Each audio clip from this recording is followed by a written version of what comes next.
Suami kena jaga baik. Walaupun kita ada kuasa melarang isteri kita keluar, jangan kita kerah dengan isteri kita.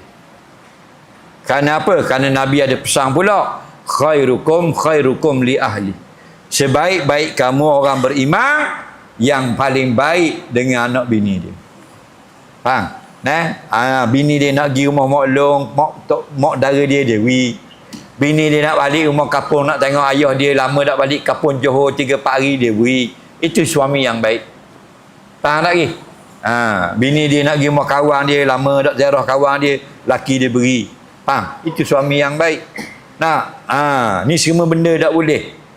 Jadi tidak ada keseronokan menjadi seorang isteri, hati tidak tenang, serabut, sakit hati. Faham? Dia pun ada hati perut kau.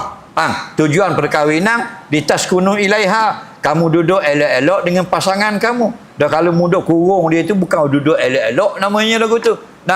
Cuma janganlah siapa beri tubik belaka, semua benda boleh tubik. Kerana perempuan ini kalau semua kita lock dok cara sangat, punah ranah kat dia. Tahu tak? Habis benda dia nak. Habis kedai dia masuk. Tengok perempuan kalau masuklah kedai, tak sama dengan orang lelaki. Orang lelaki pergi kat barang hot nak perempuan dia cek habis dengan keling-keling hot jual tengok habis. Faham lagi? Ngerobok-robok dia ukur habis. Tahu tak? Habis benda dia tengok.